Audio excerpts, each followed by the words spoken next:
Welcome back to Steelers Fix Daily, where we live and breathe the black and gold together. This isn't some polished PR spin. This is fan talk. This is a terrible towel in your hand, a Primanti's in your lap, and a loud "here we go" on your lips. Today we've got a loaded show, and I mean loaded. We're talking Jonnu Smith's return, Cory Trice's fight through injuries, Kuntz showing us why even long snappers matter, Derrick Harmon surviving a scare, and Skylar Thompson suddenly looking like he belongs in Pittsburgh. But we're not stopping there. We're diving into what this asterisk means, because headlines are easy. Perspective takes work. Let's start with Jonnu Smith. Man, it feels good to finally say Jonnu is back at practice. For weeks, the guy was just standing on the sideline, dealing with knee soreness. That's what Tomlin called it. That's what Jonnu himself said. But you know as a fan, when a 30-year-old tight end, acquired in a big trade, isn't on the field all preseason, your stomach knots up a little. Tomlin waved it off. Jonnu laughed it off. "We play football," he said. "That's blue-collar Pittsburgh attitude right there." But even so, we were nervous. Now he's back. Full practice. Working with Rodgers, running with the ones. And that, my friends, is massive. Because Jonnu isn't just a guy in the rotation. He's a piece of Arthur Smith's entire vision. Arthur Smith loves tight ends. Always has. Go back to Tennessee. Delanie Walker became a monster in his system. Jonnu himself thrived there. Then in Atlanta, Kyle Pitts got fed opportunities even when the rest of the team was a mess. Arthur builds his game plans around tight ends. And now in Pittsburgh, he's got three: Freiermuth, Washington, and Jonnu. This is a quarterback's dream. Rodgers, throughout his career, has leaned on tight ends when he's at his best. Remember Jermichael Finley before injuries cut him down? Jared Cook making one of the most clutch sideline catches in playoff history against Dallas? Even Robert Tonyan putting up double-digit touchdowns with Rodgers delivering darts. Rodgers loves a reliable tight end. And now he's got three of them in Pittsburgh. Think about how that changes the offense. Defenses can't just shade safeties over DK Metcalf every snap. They can't bracket him and hope nobody else steps up. Because now, Jonnu stretches the seam, Freiermuth wins underneath. Washington blocks like a tackle, but leaks out to embarrass linebackers. That's how you keep defenses guessing. That's how you force them into bad matchups. And Steelers Nation knows the value of tight ends. Heath Miller's name still echoes every time a tight end makes a catch in Pittsburgh. Vance McDonald's stiff arm is still on highlight reels. Randy Grossman made plays in Super Bowls. Tight ends matter here. Jonnu might not have that legacy yet, but he's stepping into a tradition. Let's go even further. Look around the AFC North. Ravens love to brag about Mark Andrews. Bengals have their wideouts, but no tight end mismatch. Browns, they're still trying to figure out what they are. And here comes Pittsburgh with a three-headed monster at tight end. That's not just exciting, that's strategic. That's building a roster to survive December AFC North football. Now Jonnu coming back also tells us something else. This team is finally getting healthy. Rodgers didn't play a snap in the preseason, DK Metcalf sat, Isaac Sumalo sat, veterans rested. But now, week 1 is around the corner and guys are ramping up. You don't win in August, you win in January. Keeping these guys fresh was smart. Still, as a fan, you want to see them. You want to feel the chemistry, and Jonnu's return gives us that. Now let's take a little tangent. Remember when Ben Roethlisberger was in his twilight years and the team tried to run empty sets with receivers who couldn't separate? It was painful. The offense looked stuck in mud. Compare that to now. Rodgers at the helm, Arthur Smith scheming heavy personnel, Jonnu Smith back in the lineup. Night and day. That's why this matters. Because Jonnu's return isn't just one guy coming back. It's the signal that the Steelers' offense is about to reveal its true identity. All right, let's flip it over to defense. Cory Trice. Man, if this isn't the definition of heartbreak and hope rolled into one, I don't know what is. This kid looks like he was built in a lab for the Steelers. 6 feet 3 inches, long arms, plays with aggression. He reminds you of Ike Taylor, the way he can get in a receiver's face. But the injuries? They've been merciless. A CL at Purdue, ACL as a rookie, hamstring last year, and now another hamstring during Friday Night Lights this summer. How much can one guy take? And yet, Trice doesn't complain, doesn't sulk, doesn't throw blame. He says he's ahead of schedule. He says week 1 is the target. He says you've got to weather the storm. That's mental toughness. That's maturity. That's Steelers character. Here's the challenge, though. The cornerback room is stacked. Omar Khan went shopping like a man on a mission. He brought in Darius Slay. He brought in Jalen Ramsey. He brought in Brandon Echols. Joey Porter Jr. is here to stay. That's a crowded room. So what does that mean for Trice? It means he has to fight on the margins. Special teams, dime reps, gunner snaps. James Pierre has done that job. Beanie Bishop too, though he's banged up. These little details make or break roster spots. But here's the thing, Trice has the talent. That's never been in question. If he can just stay healthy, he can carve out a role. And once he's on the field, he can make plays. And Steelers fans know this story. We've seen guys like Senquez Golson and Cortez Allen who never got healthy enough to contribute. But we've also seen Mike Hilton, overlooked and undrafted, become indispensable. Which road will Trice take? That's the drama. And as a fan, you root for him. You hope he beats the odds. You hope he's out there in November, shutting down a 3rd and long against Baltimore. You hope he gets that redemption arc. Because Steelers football isn't just about stars, it's about fighters. That's why Cory Trice matters, not just because of what he could be, but because of what his story represents. Resilience, hope, the never-say-die spirit of this franchise. Now let's shift gears and talk about a guy most fans never think about until something goes wrong, Christian Kuntz. Yeah, the long snapper. And I can hear some of you laughing already. We're spending time on a long snapper? Damn right we are. Because special teams win and lose games, and if you don't believe me, you haven't been watching football long enough. Let's be real. When Boswell lines up for a game winner in Cleveland with the wind whipping sideways off Lake Erie, do you think about him? Do you think about the holder? Probably, but almost nobody thinks about the snap. And yet that snap is the first domino. If the snap is bad, everything falls apart. Christian Kuntz took a shot to the sternum against Tampa, and for a moment, Steelers Nation panicked. Because you know what happens when the long snapper isn't right? Chaos. Pure chaos. The ball sails high, or skips, or floats slow. Suddenly Harvin's scrambling, Boswell's rhythm is wrecked, and we're all throwing remotes at the TV. The Steelers even brought in Jake McQuaid for insurance. That's how serious it was. But guess what? Kuntz was jogging at practice the next week, snapping, smiling, saying he'd be ready, and then the Steelers cut McQuaid. That tells you everything. The staff believes in him. Now I get it.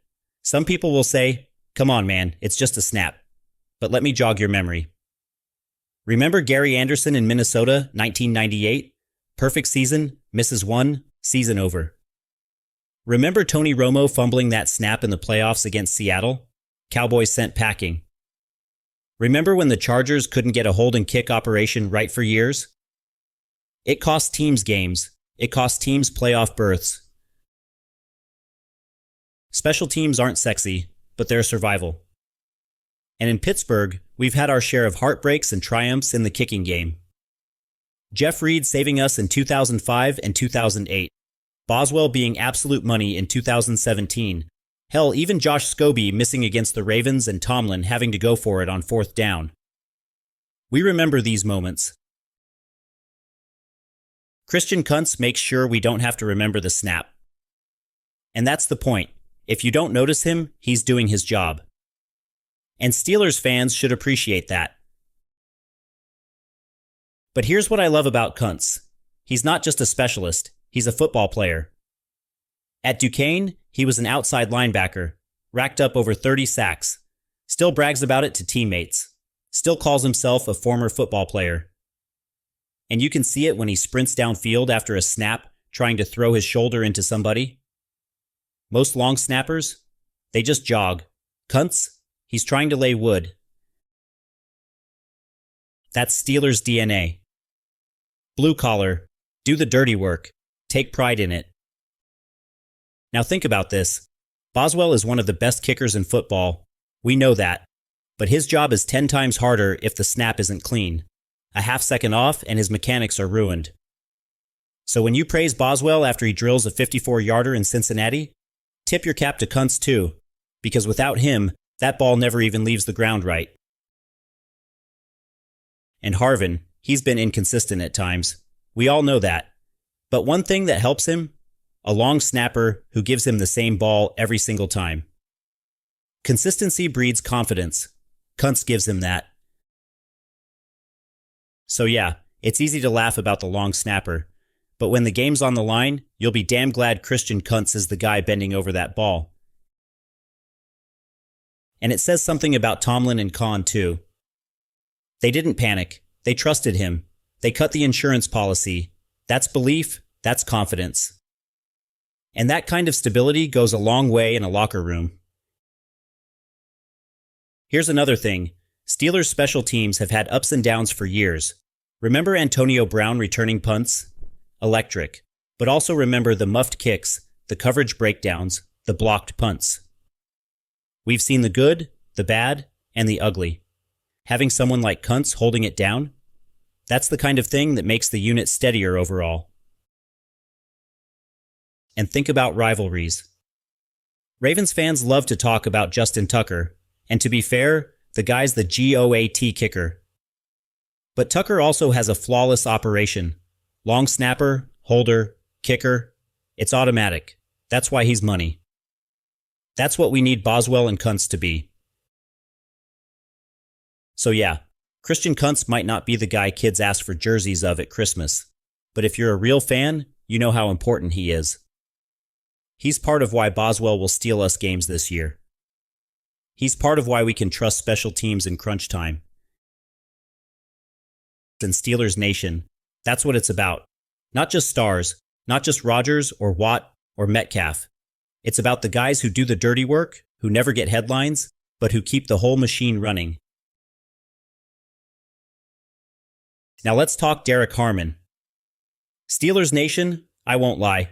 When that cart came out in Carolina, I thought our first-round pick's rookie season was gone. He was down. He was emotional. The sideline looked deflated. We've seen that story too many times. It felt like a gut punch. But then the news came back. Sprained MCL. About a month. No surgery. That's survivable. That's manageable. That's not the end. You know how huge that is? We went from season-over panic to see you in October. That's a win. And here's what stood out to me. Cam Hayward and TJ Watt sat with him on the bench, talked to him, calmed him down, told him not to get lost in his own head.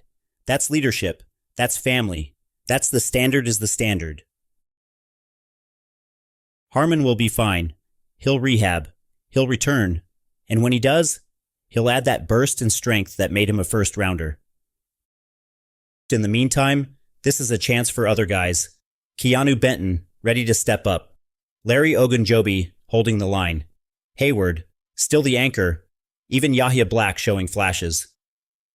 That's what Steelers defenses are about. Next man up. And think about our history. Casey Hampton didn't dominate day one. Aaron Smith had to develop. Even Cam Hayward wasn't the Cam we know in his rookie year. Steelers linemen grow into monsters. Harmon will too. But here's another angle. This is a reminder of how fragile it all is. One play, one awkward hit, and everything changes. And yet, that's why depth matters. That's why Kahn went out and stacked the roster. Think about the Browns losing Nick Chubb last year. Whole offense fell apart. Think about the Bengals losing Burrow. Season sunk. Steelers, we've built to survive. And Harmon, for all his talent, is going to learn something from this. He's going to learn patience. He's going to learn mental toughness.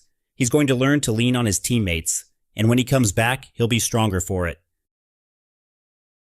That's Steelers football. Not just about talent, about resilience, about bouncing back, about never letting one moment define you. Finally, let's talk about the biggest surprise of the preseason, Skylar Thompson. Nobody thought this guy had a shot.